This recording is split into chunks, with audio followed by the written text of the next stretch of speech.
Hi, everyone. Welcome to Hot Seat with Cognizant Clay. I am your host, Clayton Terrio. Today on the show, we have Bobbie Cherepuschak. Bobbie is from Saskatchewan and was born with spina bifida. Through the help of the NDP government in Saskatchewan, he was able to allow disabled people to use electric wheelchairs while hunting. Hope you guys enjoy it. Yeah, for sure. Awesome. Well, to start off, how are you today? How's everything going with you? Oh, trying to keep warm in this frigid temperatures we're getting out west here. Yeah, I saw that. It's been brutal out there. It was like what minus 45 in Edmonton yesterday. I don't know what it was there in Saskatchewan. Yeah, I think with the wind chill, she was pushing damn near minus 50. Oh, jeez. Could not Yeah. imagine. It's like minus 15 here in Ontario, and that's bad enough. So here you go. So just for my viewers who might not know, so Bobbie, you were born with spina bifida, which you're actually, I believe, the second guest with spina bifida. Mhm. What kinds of things what kinds of challenges are you faced with due to the disability? So I was born with spina bifida.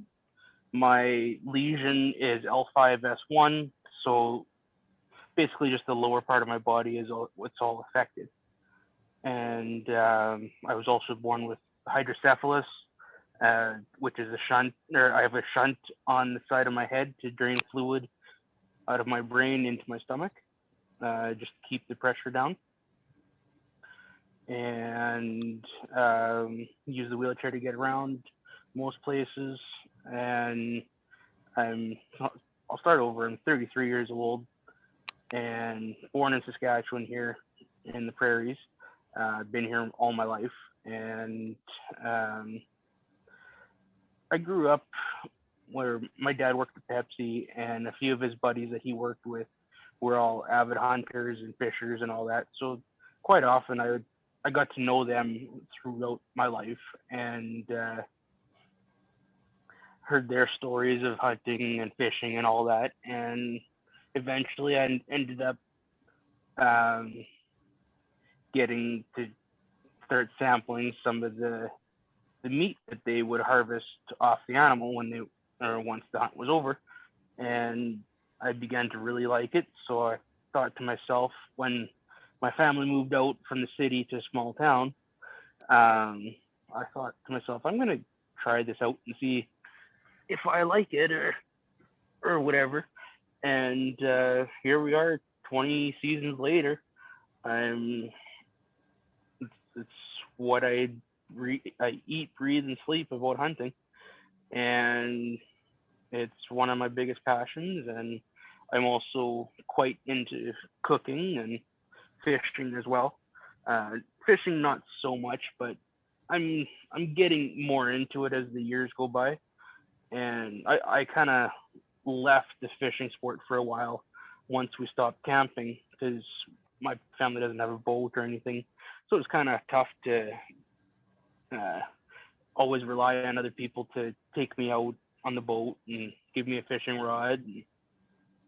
And then now that I'm over 16, I have to get a license every year to go fishing, just like hunting. And like it gets pretty costly. It gets $40 for the year for the fishing license, and then you pay for each hunting tag with your license and all that.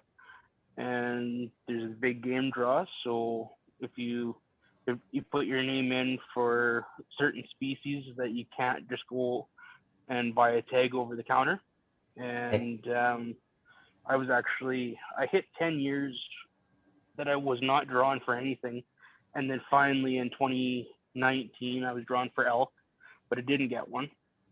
And then 2020, just this fall, I finally uh, harvested my first bull moose, or first moose ever, I should say. And I will definitely be doing that again.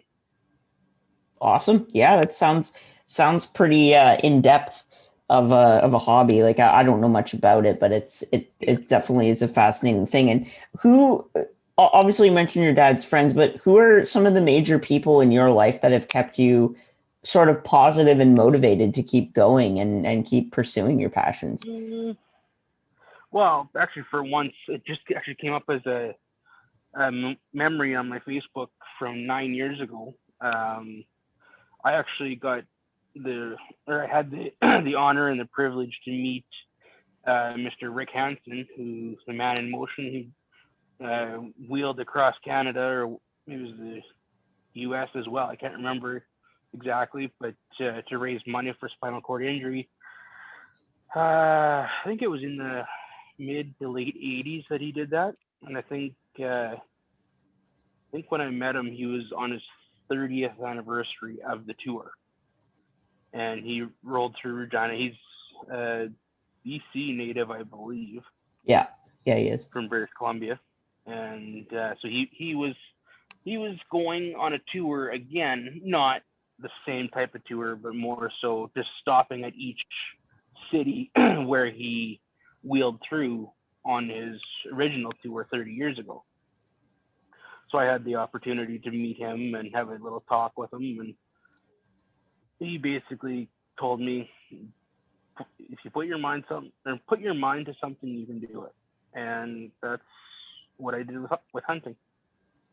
exactly. And, that's important, right? That's always important, especially for disabled people who might be intimidated to do something or think they can't do it, when really there's so many ways to do it. And like you say, the hunting, like you were 13 or so, you said, when you first started. What is it about hunting that really interests you and that you love about it? just getting outside and seeing different parts of the country that you would never generally see, just going for a drive on the highway or whatever, or even if you're stuck in the city, you'd never ever see that, because all you'd see is the tall buildings and houses and all that kind of stuff. But just the fresh air and the freedom out in the country is what I enjoy the most. Definitely. Yeah, no, I'm not a huge outdoor person, but I'd much rather be outside than inside. And with COVID, it's been a little difficult, but once it's over, I'm looking forward to getting back out there for sure. And obviously, so this is the thing I really wanted to touch on, and why I have you here today is the laws. So you were looking into an all-terrain wheelchair, which was designated as an ATV. So basically, if you're in a power chair, the tracked ones, you couldn't go out. But you met Trent Wotherspoon, who is a member of the Legislative Assembly there in Saskatchewan, and you kind of, didn't confront him, but you explained to him that you thought the law was discriminatory and that it should change. And just to start off with that, what was that conversation like, and how did he handle the situation? So I met him while I was at work one night, and he actually was looking for some shotgun shells to go for upland birds, which are like pheasants and partridge and prairie chickens and all that. And so I got talking, and he told me who he was. I'd probably seen his face on billboards around the city and whatever in the past, but as soon as he said that he was NDP and worked for the government, light turned on in my head, and I said to him, I've got an idea that I would like your help with. Do you mind if I get your contact info, and I'll send you an email or a text message first thing in the morning tomorrow, the next day after I've seen him, and I'll give you the idea, or I'll pitch you the idea that I had in my head. And so I sent him probably, I don't know, a paragraph that basically covered the whole screen of his phone. And about 3 hours later, that was first thing in the morning, so closer to dinner time, he finally replied back to me. And so basically what I said to him was, in Saskatchewan, disabled people, we are allowed to get a permit that has to be signed by the doctor and then approved by a conservation officer to be able to shoot a firearm from a stationary vehicle. So as long as the motor is turned off weather permitting, and the vehicle's in park, I can shoot from the inside of the cab of the truck. But if it's too cold, then the truck can be running and the heat can be on just to keep you warm. Yeah. And but I wanted to venture out and say go for a stroll in the country, in the fields, in the bush, and all that kind of stuff. But just a normal everyday manual wheelchair that you just push with your hands, wouldn't allow me to do that just because of the rough terrain and all the stubble in the fields and the branches on the ground and the soft dirt and all that. So the reason I approached Trent was I had seen on YouTube, Facebook, a few other hunting shows that I watched on TV, that there are these electric wheelchairs that are battery powered, that have like an ATV track on them. And so I asked Trent if he could help me convince the Ministry of Saskatchewan Wildlife to allow guys in my situation, or our situation, I should say, to use these chairs. And so that, getting back to that text message, when he replied, all it said in all capital letters was, "Let's do this." And so that was September of 2019. By July of 2020, I had got a phone call from the Ministry of Saskatchewan Wildlife, stating that they had passed the law, but they just passed it because our provincial election was coming up, and they didn't have time to really go through the rules and make it fair. So I was allowed to use the chair, but there was still some rules that had to be, what's the word I'm looking for? Revisited to be changed, just to make things a lot easier and a lot more fair for people in wheelchairs, to be just as fair as somebody able-bodied.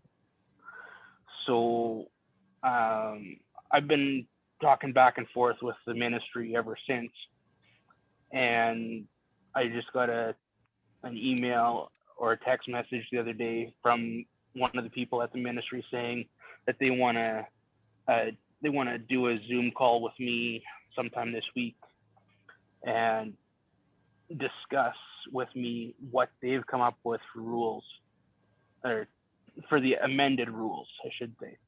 So I believe it's Thursday morning at 8 a.m. Saskatchewan time that I get to do another conference call on Zoom with the ministry to hear what they have to say, and hopefully that everything goes the way I planned, and everything is basically a go for the next upcoming season here in 2021. That's awesome. Yeah, that seems like very good communication. Like the back and forth didn't seem very difficult. And like my question is, if you wouldn't have seen or talked to Trent, would you have lobbied the government, or was it kind of a right place at the right time kind of thing? Well, so I'll back up a little bit again here. Before I met Trent, would have been November of 2017, in one of the cities in Saskatchewan, in Yorkton.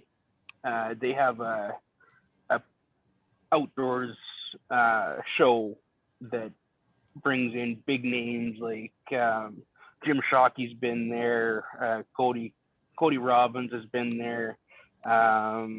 They've tried to get the guys from Duck Dynasty up there, but it's very expensive, and they just don't have the funds to bring those celebrities up. So what they do every year is they give away or they have a contest on Facebook, and they give away a free, all expenses paid, farm-raised pheasant hunt up in northern Saskatchewan on a pheasant farm. So this farm, they raise the birds from day-old hatchlings. So like they basically hatch, and a couple hours later they throw them on a plane from Quebec and bring them over to these people in Saskatchewan here, which is about 4 hours, I think, from my house to their house. And then you pay them $50 a bird, basically is what it works out to go up there and shoot them in the off season. So you can go late summer, August to first part of December, into the bird season, and you don't have a daily bag limit. You just pay for however many you want to shoot. Right. Where when you're hunting, legally you can only shoot a limit of 3 birds per day, and they all have to be male. You can't shoot the females, and you can easily tell them apart because the males are all colorful, the females are all brown. And so in Saskatchewan, the daily limit is 3 birds per day, with a possession limit of a 2-day limit, so 6 birds. And so that's actually what I ended up being able to shoot, was 6 birds myself.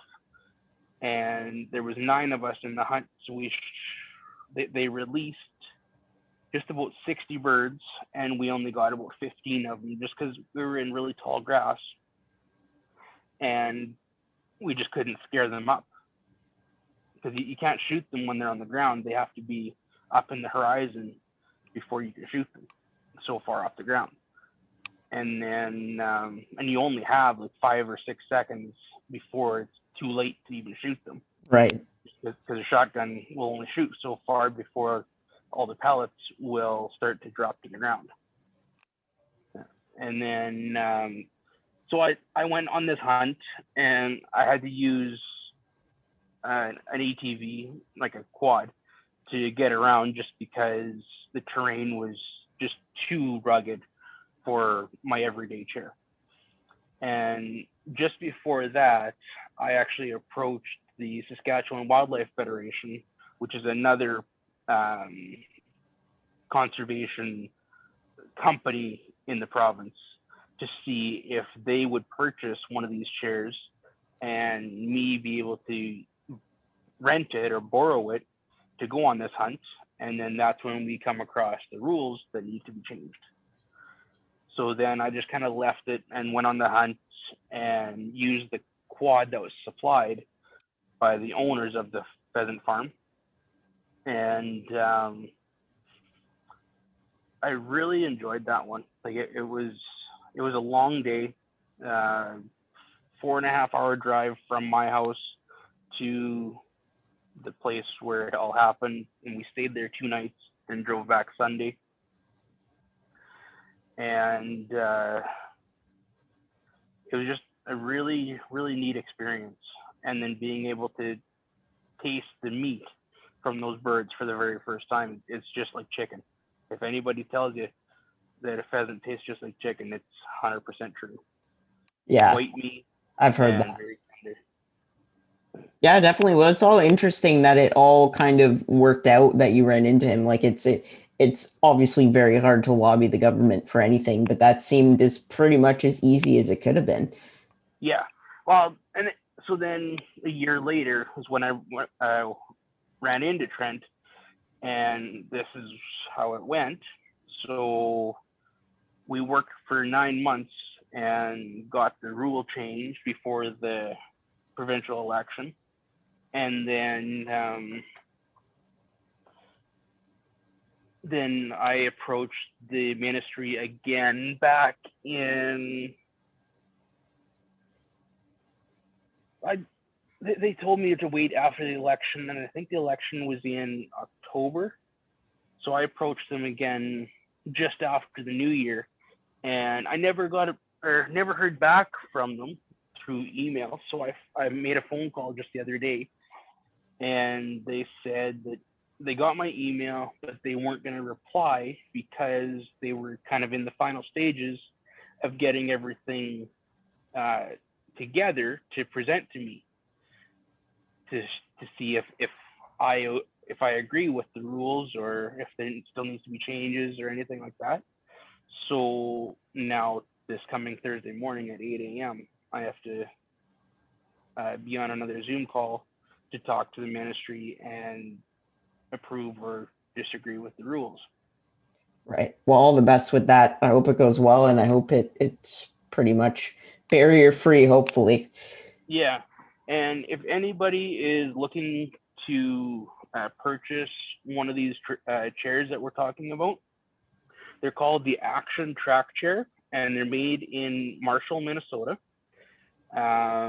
You can apply for funding through different agencies. Like for Saskatchewan here, we've got the Kinsman Telomerical Association.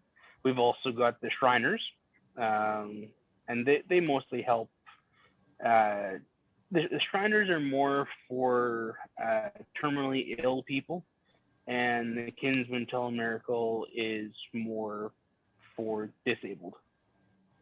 Right. And then also the Saskatchewan Wildlife Federation, they did help me with the purchase of my chair a little bit. And then I did some fundraising on GoFundMe. I sold my side-by-side that I originally bought for hunting, but I wasn't able to use it. And then Telomerical did help me out with the last outstanding balance after I did all the rest of the fundraising myself. And then actually on October 2nd of 2020, just after I shot my moose in that afternoon, I received the delivery of my Action Track chair.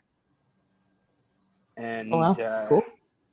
If you're able to, Clayton, I can send you videos and such of me using the chair, and then you can attach them to the podcast here if you want.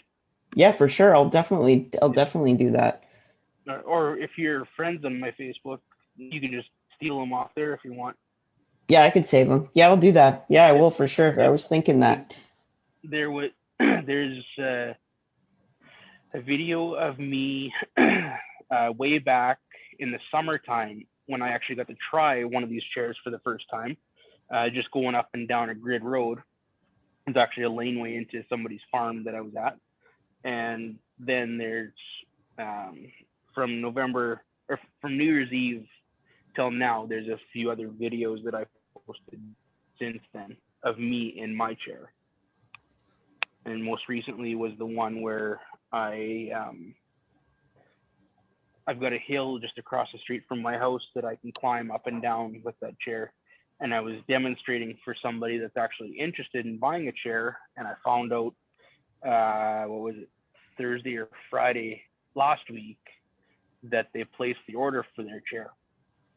So, and these chairs, they start about $25,000 Canadian and go up from there. And you can also, if you're a complete paraplegic and have no use of your legs, you can strap yourself in and actually hit a button and it'll stand you up. Oh, cool. Put you into the standing position. So I've also got that video on my Facebook of me getting into that position in my chair. Yeah, for sure. I'll definitely attach those just in case anybody is interested, because they are quite the machine. How long does the battery last on those things? I haven't actually totally drained mine dead, but I could probably go 5 or 6 miles on a charge. That's not bad. No, it's not too bad. And the nice thing is they only go 5 kilometers an hour, so that's basically a normal walking speed. So yeah, because I went to my cousin's shop about 1.5 miles from my house just on the side of the highway with my chair. And so the chair was fully charged when I left home. I went there. I went around his yard for a bit, and then I come home, and that was about 2/3 of the battery power that I had lost in that trip. It's not bad. That's pretty good. That's considering it's basically an ATV, an electric ATV. That's quite good. Yeah. Definitely. So I do a segment here with my guests called Rapid Fire, where I just ask random questions just to get to know the person a little better. So do your best. That some of them are a little tough. Some people always laugh and get stumped. So we'll see. Yeah. First question, since you're from Saskatchewan, who would be your favorite person from Saskatchewan? Oh, wow. If I could say favorite team, I would say the Saskatchewan Roughriders. That's a good pick. That's a good one. That's a good one. You can keep it with that if you want, or name a player if you want. It doesn't matter. Sure. My mom is good friends with Weston Dressler and his wife. Oh wow, that's awesome. Yeah, Dressler's been one of the best players. Is he retired now? I can't even remember. Yeah, he's actually moved down to North Dakota with his family again. Yeah, I thought so. He was good when he played. He was one of the best in the game for a while. Second question, obviously you said you're a foodie. What would be your favorite thing to eat? Oh, everything so far from my moose that I shot this year. Yeah, moose. I've heard moose is pretty good. I want to try it. I've tried venison, tried pheasant, and I've tried one other game meat, but I can't remember what it was. It was when I was younger. Can't remember. I don't know if you're a music guy, but who would be your top 3 bands or musicians? I'm definitely a country music kind of guy.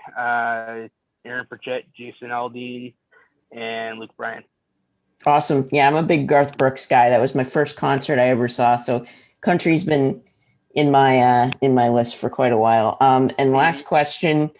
This is the one that seems to stump people the most. If you could be anyone, living or dead, for 24 hours, who would you choose? Oh, that's easy. Jim Shockey, world-known hunter. He's traveled the world, hunted everything. He's actually got his own museum in BC, and he's actually a Saskatchewan boy too. There you go. He was born and raised in Saskatoon, which is only about 2 hours from me. Awesome. Yeah. And still hunts here every year. I've heard of him, so he must be pretty well known. If someone who doesn't even hunt knows him, so there you go. So I always just do a wrap up after rapid fire, just to keep the awareness going. And like, obviously, as someone with a disability, you have firsthand experience with outdoor activities. If say there's a disabled person out there, maybe watching this or will watch this, maybe be intimidated by going outside. Maybe they're a little scared being disabled. What advice would you give to a disabled person who's looking to kind of maybe branch out and go outside more? Just do it. Get off your butt and go outside. Enjoy the fresh air. It doesn't matter how cold or hot it is outside. Just go out and do it. And it's even better now that I've got that new chair. I can't wait to go on excursions when the weather is a little bit warmer. Another thing that I want to try, which I can now with the chair, is shed hunting for the antlers that deer, moose, and elk and all those animals drop every year. So probably within the next few weeks, they'll start dropping, and we can just go and pick them up. Don't need a permit or anything for them. Awesome. And what, other than hunting, like what are some activities that you've experienced that would be suitable for a disabled person as well? Like anything else outdoorsy that you do other than hunting and fishing? I'd like to go on some nature walks or some hikes or whatever in terrain where my chair can go. Of course, I'm not going to be able to climb mountains or anything like that like an able-bodied person can, but if there's some off-road trails that I can go through, It looks like fun. And I've also, in the past, when I was growing up, I played wheelchair basketball for about 10 years. And that's fun. Yeah, it's a good one. I've had a few Paralympians on my podcast, and one was basketball, one was sledge hockey, and like those sports are so cool. It's amazing what assistive devices there are to play those sports now that weren't there even 20 years ago. So yeah. Well, yeah, that's about it. Bobbie, thanks so much for taking the time to do this, and I'll get a link out when it's posted, and we'll stay in touch for sure. For sure. All right, man. Well, good luck on Thursday. I hope it all goes well, and I hope those rules are sorted out soon. Yeah, for sure. We'll keep in touch for sure. Yeah, definitely. All right, Bobbie. Take care. Have a good one. Yeah. Bye. Bye.